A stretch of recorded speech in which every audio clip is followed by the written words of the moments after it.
But Right. let's focus on that piece where you're like, oh my gosh, this is like the story of my career. Like that, Hmm. this is me. I've experienced these things. Hmm. Yet you're at a very senior level and you've done a lot of really big stuff. So how did you work your way through some of those challenges? Like So as an example, like advocating for yourself, any of these things. good question. So I would say like one example, I think what many women, not all women do, not all people, men too, right? But for sure, I think prone more towards women, we self-project years in advance and think, okay, well, I want to have a kid and then I want to have more kids. And then how am I going to do it? And I don't know how I'm going to get there. So then you say no instead of just leaning in and saying yes, right? Like give it a shot. And I absolutely did that. I had um, my previous leader who many years ago had reached out and was like, hey, I'm considering you for this job. And I spent 30 minutes around telling him all the reasons why I shouldn't have the job. 30 minutes. I left. And the time I didn't even think about it. I was like, no, and no. And I have three kids and I have this young one at home. And how am I going to do this? And how am I going to do that? And I haven't done this yet. And I haven't done that yet.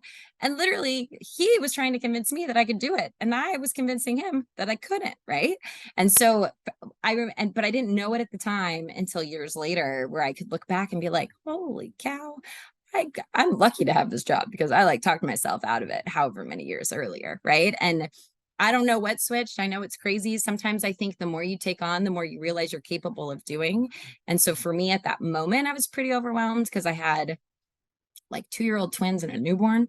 But by the time I had my fourth child, I was like, if I can do this, I can do that. Right. And it was more like the reality of like, oh yeah, like I'm not concerned anymore. I don't know. It's like something that just clicked. Like that's one example. Well, and I love that example because it's a combination from what I'm hearing from you. It's like cultural awareness, like making sure that this is like people within the business culture are super aware of what some of the challenges for any population moving ahead are. So awareness is a big part of it, but also like strong leadership where you could have a boss be like, listen, no, you literally can't do this. Like if you're telling me you don't want to, that's one thing, but if you're telling me you can't do it, let's have that conversation and being willing to see the difference between those two things.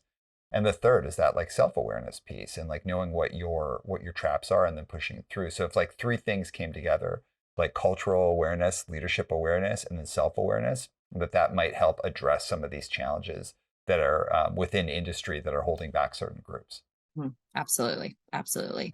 I think also personally for me, heavy on the I've had so many great leaders, like the one person in my that one project, and he was like, no, you're doing it. I didn't get the choice, right? They're like, and look, I think if I would have fought back strong, I of course would have had a voice, but just having people see someone's potential, and I try to keep my for similar reasons. Like I've had so many people see my potential. So it's trying to see all of my team's potential and being like, you can do this, go, you got it. I'm giving you this assignment and you're gonna be great. Like I have no doubt. Go run, right? So yeah.